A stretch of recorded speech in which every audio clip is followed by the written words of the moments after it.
swag of a prize fighter. The antithesis of a firefighter. Arsonist, I'm a fire rider. Instant flame like a firelighter. So special with shows, I live out my flows. Can't walk in my shoes, can't purchase my clothes. Ice in my veins, but I never froze. Picture perfect, but I never pose. As a juvenile, I knew I bounced back. Got rated, had a plan to get my ounce back. Use cheese as bait, that's a mousetrap. Let me to the right person to pounce at. They selling dreams, I'm pulling receipts. Full force, we can't be beat. Got a dirty mouth, but the flow so neat. Keep your 2 cents, talk is cheap. You are now tuned into the Boxing Bros. I'm Caden. As you can see, Trill Dollar Bill wasn't able to join us this week. I'm here with my co-host. What's good, everyone? This is G. And it's the TBE. What up, world? We're going to jump right into it. On April Fool's Day, the man who had over an 80% KO ratio, Anthony Joshua, returned after losing 3 of his last 5 fights against Jermaine Franklin, the man who gave Dillian Whyte all he can handle, and he won a unanimous decision. I'm turning it over to Kaspira G, who is also known as Victorious, or was known as Victorious GEE, but he picked Jermaine Franklin to beat Anthony Joshua, so he is now back in the loser column. Hey. I'll turn it over to Kaspira G. Well, for the record, man, listen, I'm not too fond of AJ anyway, so it don't matter, yo. Listen, hey, with AJ is a hit or miss. Speak That the should truth, count G. towards my victorious status this year. You know what I mean? But I scored it 118-110. I gave Franklin only round 6 and round 9. I'm gonna be honest, man. I thought Franklin had a horrible strategy against AJ. I thought initially what he was trying to do was, like, he knew he was gonna lose the earlier rounds, but as long as he maintains volume and gets AJ active, that AJ will slow down in the later rounds, as we've seen in the past where AJ struggles with endurance. But the pace that he dictated, allowed AJ to recover faster. And so AJ never showed any signs of fatigue. And so AJ looked fresh the entire fight. So I just thought Franklin was doing a horrible job. And I remember, like, the first 5 rounds, I was like, man, this is, like, easy for AJ's side. I was like, Franklin, you got to do something. He wins the 6th. It's an automatic victory unless you go for the KO. So he tried a little harder. And in the 6th round, he was actually connected on a couple of shots. So, and that's another thing, too. I could even see it as AJ winning every round. I'm not even going to lie. Maybe I gave this dude, like, pity points for the few, like, 2 rounds where I was like, Franklin's actually fighting back. He actually landed some clean shots. I'll give it to Franklin on this one. But it wasn't like, Franklin got that round. It was one of those, he did better than AJ in my opinion. But I can see if somebody else said, nah, AJ won all 12. Tony Bellew. Yeah. Whatever. I'm not even mad at that scorecard because I'm like, it's whatever. People were getting at Tony every round. Yeah. AJ. I was like, come on, son. It's Franklin. You know what I'm saying? Now, on the flip side with AJ, I'm gonna be honest, man. I had some issues with AJ's performance, but the reason why is because the game plan that he developed, for the most part, I agreed with, and me and Ned, we got into a huge argument about AJ holding during the fight. Now, I'm not against holding. I think it's an effective strategy. A lot of heavyweights use it. Devin Haney also uses it. There's a couple of guys that I like that actually, they know when to hold. They'll go for the attack. If they miss, they hold in that month until the ref goes, all right, break. But there was times where AJ was just doing it for no reason. It was just like, AJ, you don't even have to do this. So I agree with his trainers, like, just step back, just pivot. Like, anytime Franklin moves forward, just step back. Because, again, AJ had a 5-inch reach advantage, bro. Come on, son. Like, so I wouldn't even let Franklin ever get close to me. Now, I understand that people like, and I might be that person. I'm not gonna say I am, but sometimes I could be that person to overanalyze Joshua's performance, right? Because I'm always comparing Joshua to the Joshua of the old, right? Like the Klitschko Joshua, to me, that was like, yo, this dude is a machine. I was like, that Joshua would give my man Wilder some problems. But this new Joshua, when I see him, I go, yo, I don't know, man. Like this dude seems like he's too timid. Like he throws the jab. His jab is pretty effective, but he hesitates on the right hand, you know, like, and when he used to, sometimes he threw the hook. If he missed the hook, he immediately go for a grab. I'm like, what's going on? He throw a 1-2, he missed, he immediately gonna grab Franklin. And I'm just like, yo, come on, man. But then I go, yo, Franklin, you didn't do anything to stop a guy from holding you this whole time. So it was just, to me, it was just, I just didn't like that portion of AJ. And the last thing I didn't really like, which now this might just be petty of me, but I didn't like after the bell and everything, AJ's like picking at him, like hitting him in the head, doing all that foolishness, like he a bully or something. Like, yo, fam, you ain't no bully. You played it safe the whole 12 like rounds. And then at the very end of the fight, then you want to be all extra gangster. Like, yo, stop it, bro. And then you all trying to do some headbutt thing with Franklin. I was like, yo, Franklin, snap his neck. You know what I'm saying? Like, word up, man. I was like, yo, I thought y'all UK dudes supposed to be polite, man. This wasn't gentleman-like. I ain't like that. You know what I'm saying? So I had a lot of issues, man, with AJ's performance. But for the most part, AJ was sound in there for the most part. I don't think AJ needs to exchange any time with Franklin. So this is where I was like, yo, AJ, what are you doing? In those times, just step back. Don't listen to these fans. Yo, I'm watching the fight with AJ diehards. And these AJ diehards are getting excited, like, yeah, AJ, throw hands with him. And I'm like, what happens if AJ gets clipped? Y'all gonna be like, oh my God, why AJ do that? So I'm just like, yo, AJ, just step back, bro. You know what I'm saying? Like, so it was just a lot of things that AJ was doing. I was just like, man, he got a lot more to learn. So I'm not saying it's completely over for your boy AJ, but this was a huge test. And I'm going to say he passed the test, but it showed a lot of things, man, that I hope AJ is going to look back on and, you know, they're going to like review it and everything and try to, you know, I guess like work on things, because there's a lot of stuff that AJ was doing that I'm like, Franklin's not really the fastest guy in the heavyweight division. There's a lot of guys that are way more faster and more agile than Franklin. And if that AJ fights any of those guys, AJ's gonna be in trouble, man. So I just hope, man, AJ and his team, you know, they work on some stuff. All right.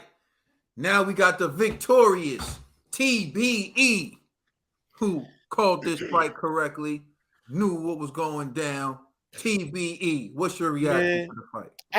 I think AJ did what he had to do, and he fought smart. He didn't. Some people were upset AJ wasn't like aggressive or didn't go there and take the guy's head off.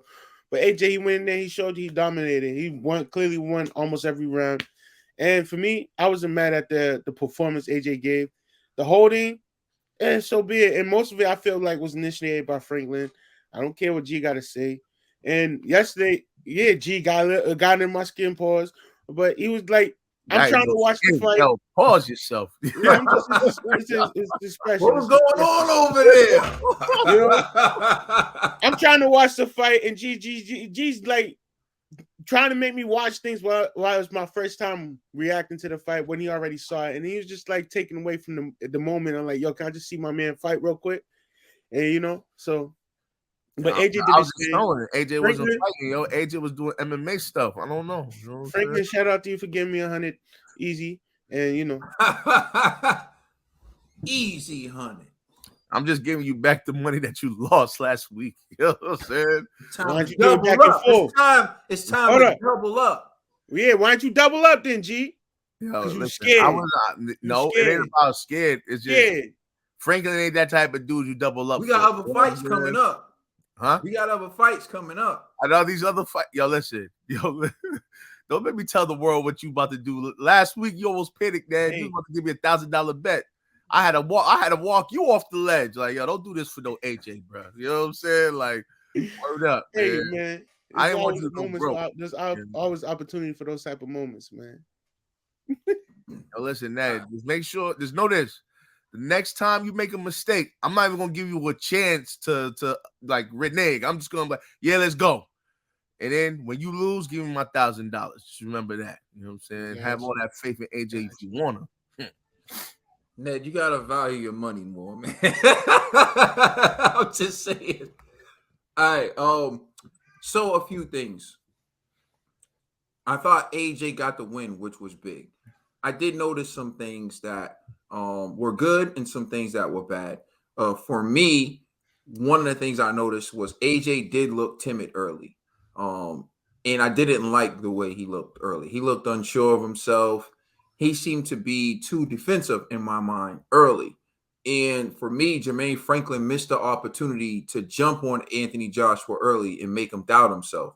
And so AJ, as the fight went on, started to gain confidence and started to find his groove. But I feel like early he seemed unsure of himself. It was on his face. It was kind of like anytime Franklin would open up or get inside to make AJ uncomfortable, he seemed like he didn't know what to do. And so this is where I will go to you, G. When you're talking about the holding, I actually think he was instructed to hold, because if you look at the first few rounds, he wasn't holding as much. He just would look unsure and look uncomfortable when Jermaine Franklin got inside. And I think when he went back to his corner, Derek James said to him, if he gets inside and you're uncomfortable with it, hold him. But then I think Anthony Joshua, who's working with Derek James the first time. You mean AJ, Mr. Robotic? He couldn't process what that meant, so he just get over here all the time. Yeah, and I think Derek James was trying to explain to him, sometimes you hold, sometimes you step back, you step to the side, and you do. But again, that's where the trainer and the camaraderie comes in, and them working together. So it's kind of like you got to give them time. But I think in the end, he was able to get through it. Now, for me, the great takeaways from this fight was AJ was able to control the rounds. He took very little damage, which is important because leaky nose. I don't know what's going on. But that's nothing. Like, yeah. I remember, when I first started boxing, if someone tapped me in the nose, my nose would bleed, and I would be dominating. I'll be whooping them, and then I'll get one jab to the nose, and then. And you think that's just an old injury from the Klitschko fight? Because I remember during the Klitschko fight, he broke his nose. So is it just one of those things that's just? No, I think he got caught with a good shot on the nose, and his nose started bleeding. Like, what? His nose was bleeding. What in the warm up? I swear to goodness. Remember when I texted the group? I was like, why is AJ already bleeding? Like when they showed him in the back on the mitts with his trainer, you seen his tank top was already bloody.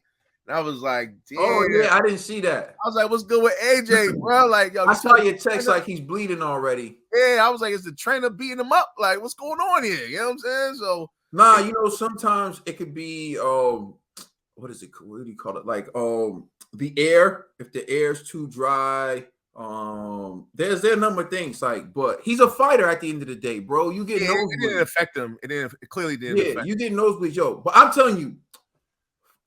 They used to tell me crazy stuff like put pickle juice in your nose and all types of stuff, and it will help you like with the nosebleeds.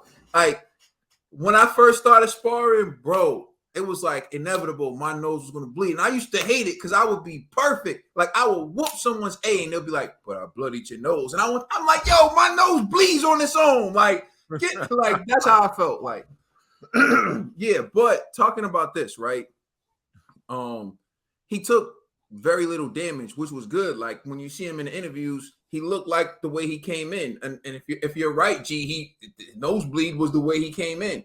So he didn't run out of gas, which to me was another great sign. He fought within himself. He fought within his pace. Like Usyk was setting a pace that he tried to keep up with, and he couldn't, and he was just done and exhausted. But how many people can set the pace that Usyk can set?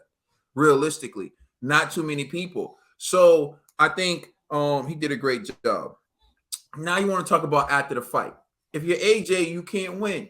When AJ's too nice in the build-up and he's taking pictures with his opponents, everyone says he's too nice. He needs to have more killer instinct.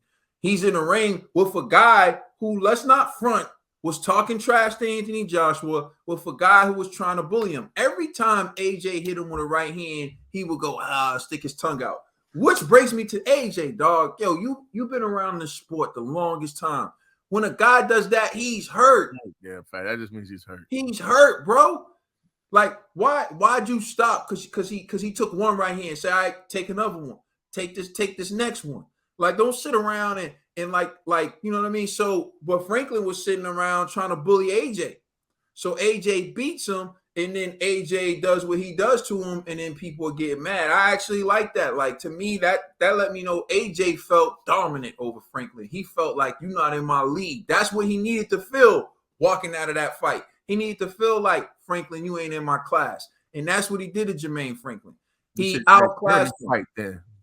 Do that round 6. Do that round 6. So then Franklin. Well, he was, you know what? You're right. In a sense, I felt like he should have been more. I felt like he should have been more aggressive from the beginning, but not reckless aggression with the jabs, straight right hand when it was open. He should have been more aggressive with those punches, but I think that's coming. But let's not front like Jermaine Franklin's plan wasn't to get AJ in the deep waters and drown him. And when they got in those deep waters, AJ actually was still swimming and pushing Jermaine Franklin down. So AJ in that moment was saying like, what's up? Like, yeah, like I could still go more. Like he was feeling good. That's a good boost for AJ, someone who used to fade late to hit the 12th round and feel like I could still go if I need to. Whereas at the end of them Usyk fights, he was like, where's the chair? Where's the chair? You know what I'm saying? So I think it's a good look for him. Here's what I would say. Was it the best performance I've ever seen from Anthony Joshua? No, it was not. Was it the best performance I've seen from someone trying to become heavyweight champion? No, it was not, but it certainly wasn't the worst. See, it's what you watch Fury do against, what's his name? Otto Wallin, right? Fury turned it up later in that fight. But I'm saying it wasn't one of the worst performances that I've seen. And Jermaine Franklin is a solid opponent, so you can't sit around and act like AJ dominated a bum. At the end of the fight with Dillian White, Jermaine Franklin was doing all types of interviews saying I got robbed. At the end of the fight with Anthony Joshua, he went to his dressing room knowing he got dominated. Therein lies the difference between levels. And so, if anything, what that fight told me was Anthony Joshua is still a cut above these mediocre heavyweights. So what else it showed us was poor Dillian. Because Dillian, I don't think you have the right to say anything no more, man. This guy. He was saying a lot, bro. We can get into that. We're going to get into that a little later. But Dillian in his mind, you can't, in Dillian's mind, you can't tell Dillian nothing. I don't know. Dillian, so thank you for watching. Please like, share, and subscribe. Remember, you can listen to this podcast on all major streaming services. We are the Boxing Bros.